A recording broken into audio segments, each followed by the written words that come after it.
Hello everyone, this is Smriti and welcome back to my channel. So आज के इस video में हम लोग एक नया चैप्टर, एक नया टॉपिक डिस्कस करने वाले हैं जो कि है इलास्टिसिटी ऑफ डिमांड, जिसमें स्टूडेंट्स सबसे ज्यादा कंफ्यूज रहते हैं कि ये इलास्टिसिटी है क्या। Elastic, inelastic, unitary elastic, perfectly elastic, ये सब होता क्या है। So before starting with the chapter, मैं आज सिर्फ एक इंट्रोडक्टरी वीडियो बनाऊंगी जिसमें पता चलेगा कि इलास्टिसिटी का बेस क्या है, ये आया कहाँ से, ये है क्या, जिससे जब हम लोग चैप्टर स्टार्ट करेंगे तो कोई भी कंफ्यूजन नहीं रहेगा, कॉन्सेप्ट क्रिस्टल क्लियर हो जाएगा। तो इसीलिए सिर्फ आज के इस वीडियो में हम लोग एक इंट्रोडक्टरी क्लास की तरह रखते हैं, ठीक है। इससे आपको बिल्कुल बेस क्लियर हो जाएगा कि ये इलास्टिसिटी ऑफ डिमांड है क्या और कोई भी कंफ्यूजन नहीं रहेगा। स्टार्ट करते हैं इलास्टिसिटी ऑफ डिमांड से। लास्ट वीडियो में हम लोग ने एक चैप्टर कवर किया था जो कि है लॉ ऑफ डिमांड। अब लॉ ऑफ डिमांड में हम लोग ने क्या पढ़ा था, डिमांड के लॉ के बारे में हम लोग ने क्या पढ़ा था। With increase in price our demand for the commodity decreases and with fall in price, जैसे ही प्राइस गिरा हमारा डिमांड क्या हो जाएगा, कमोडिटी का इंक्रीज हो जाएगा, ठीक है। ये जो लॉ ऑफ डिमांड ने क्या बताया हम लोग को, एक डायरेक्शन बताया, direction of demand with response to its price. हम लोग को सिर्फ डायरेक्शन बताया जो कि ऑपोजिट डायरेक्शन है। जब प्राइस बढ़ता है तो डिमांड घटता है, प्राइस घटता है तो डिमांड बढ़ता है। लेकिन ये नहीं बताया कि जब प्राइस बढ़ता है तो जो डिमांड घटा, डिमांड फॉल हुआ, कितना फॉल हुआ, और जब प्राइस फॉल हुआ डिमांड बढ़ा तो कितना बढ़ा, क्वांटिटी जो है, मैग्नीट्यूड, ये बात तो बताई नहीं। मैग्नीट्यूड जो है, क्वांटिटी, हम लोगों को लॉ ऑफ डिमांड ने बताया ही नहीं। सिर्फ क्या बताया, क्वालिटेटिव रेशियो बताया कि उस चीज का, प्राइस का और डिमांड का। प्राइस बढ़ा तो डिमांड घटा, प्राइस घटा तो डिमांड बढ़ा, कितना नहीं पता। यही चीज कवर कौन करता है, इलास्टिसिटी ऑफ डिमांड, यही चीज बताता है। अब हम लोग के पास बहुत सारी तरीके की कमोडिटीज है, कुछ लग्जरियस है, कुछ नेसेसिटीज है, कुछ कंफर्ट कमोडिटीज है, ठीक है, बहुत सारे कमोडिटीज है। अब जरूरी नहीं है कि एक कमोडिटी में जिस हिसाब से प्राइस एक्ट करता है दूसरी कमोडिटी में भी वैसा ही रिएक्ट करे, जरूरी नहीं है। मान लीजिए एक एग्जांपल ले लेते हैं, सॉल्ट। सॉल्ट नेसेसिटी आता है, नेसेसिटी कमोडिटीज के अंडर आता है। अब सॉल्ट में क्या हुआ, बोला गया कि प्राइस घट गया, सॉल्ट का प्राइस गिर गया, अब सॉल्ट की डिमांड बढ़ जाएगी। सॉल्ट का प्राइस जब डिक्रीज हो गया फिर भी सॉल्ट की डिमांड कितनी बढ़ेगी, ये कौन बताएगा, इलास्टिसिटी, कितना रिस्पॉन्ड होगा to the demand of the commodity according to the price, वो कौन बताएगा, ये इलास्टिसिटी बताएगा। इसलिए इलास्टिसिटी को क्या बोला गया है, it refers to degree of responsiveness. इसीलिए elasticity is also referred as degree of responsiveness, क्योंकि according to the price किस हिसाब से डिमांड रिस्पॉन्ड करेगा, कितने क्वांटिटी में रिस्पॉन्ड करेगा, ये हम लोग को इलास्टिसिटी ऑफ डिमांड में पता चलता है। तो क्या होगा कि जब सॉल्ट का प्राइस गिरा और डिमांड जब बढ़ा, इंक्रीज हुआ, तो कितने क्वांटिटी में हम जो कंज्यूमर्स है खरीदना पसंद करेंगे।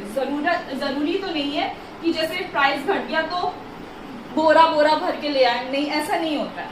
4 पैकेट्स वरना 5 पैकेट्स, मैक्सिमम से मैक्सिमम, उससे ज्यादा इंसान नहीं जाता। With fall in price demand जो बढ़ेगा सॉल्ट का एक लेवल तक बढ़ेगा, उससे ज्यादा नहीं बढ़ेगा, ठीक है, उससे ज्यादा कंज्यूमर्स होल्ड करना नहीं पसंद करते हैं। लेकिन अब यही एग्जांपल हम लोग कार के थ्रू लेंगे जो कि हम लोग की लग्जरियस गुड्स में आता है। अब जब कार का प्राइस डिक्रीज होगा तो कार की जो डिमांड इंक्रीज होगी, it will have a larger influence on consumers. तो सॉल्ट और कार का दोनों का प्राइस गिरा, लेकिन लार्जर रिस्पॉन्स किस में आएगा? कार में आएगा, ना कि सॉल्ट में। समझ में आया? यही चीज की कितनी क्वांटिटी बढ़ेगी कहाँ बताया जाता है? Elasticity of demand, the extent to which demand responds to the change in price or any other factor is provided by elasticity of demand. Extent मतलब कितना ज्यादा क्वांटिटी में लोग डिमांड करेंगे, कितना ज्यादा डिमांड आएगा according to the price of the commodity, वो कहाँ बताया जाता है? इलास्टिसिटी ऑफ डिमांड में। And that's why elasticity of demand makes a quantitative statement, क्योंकि ये क्वांटिटी बताता है कि कितने क्वांटिटी में डिमांड आएगा according to the price of the commodity. ये क्वांटिटी कहाँ पे पता चलेगा? इलास्टिसिटी में।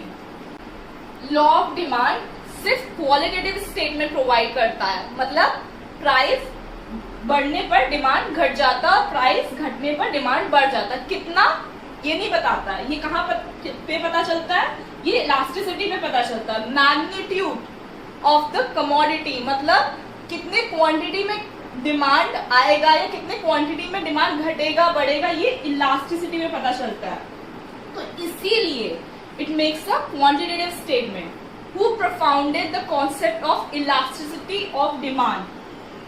One of the greatest economist sir Alfred Marshall.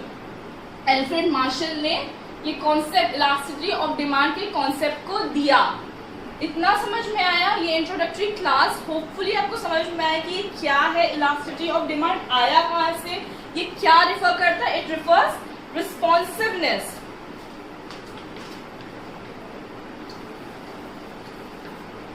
Elasticity also refers to responsiveness. किसके? कितने क्वांटिटी ऑफ डिमांड आएगा with response to your price of the commodity, या आपके आपकी एनी अदर फैक्टर जो डिटरमाइन करता है आपकी प्राइस। सबसे पहले तो प्राइस है, दूसरा क्या है? इनकम है, तीसरा है आपके प्राइस ऑफ सब्स्टिट्यूट गुड्स। ये सारे फैक्टर्स को लेकर कितने क्वांटिटी ऑफ डिमांड ऊपर नीचे होगा, ये कितना क्वांटिटी मिलेगा, कितना एक्सटेंट या कितने मैग्नीट्यूड में, कितने मैग्नीट्यूड में आपको जो है कमोडिटी का डिमांड पता चलेगा। ये कहाँ पे पता चलता है? इलास्टिसिटी ऑफ डिमांड में। तो होपफुली ये सिर्फ एक मैंने इंट्रोडक्टरी क्लास रखी थी कि आपको समझ में आ जाए इलास्टिसिटी ऑफ डिमांड होता क्या, ये आया कहाँ से, ये कॉन्सेप्ट दिया किसने है और ये बताता क्या है। मेन है कि ये आपको बता क्या रहा है। तो इसके बाद हम लोग स्टार्ट करेंगे इसके मीनिंग के साथ। ये है क्या? इसमें भी 3 तरीके के होते हैं, price elasticity, income elasticity and cross elasticity. Price, income and cross, क्योंकि ये दोनों इंपॉर्टेंट है ज्यादा। ठीक है, तो नेक्स्ट वीडियो में मिलते हैं नेक्स्ट टॉपिक के साथ कि कितने तरीके के हैं। स्टार्ट करेंगे with your price elasticity of demand. Hopefully you got my point, I made it crystal clear. And thank you so much for watching my video. पसंद आए तो लाइक जरूर करिएगा। Thank you.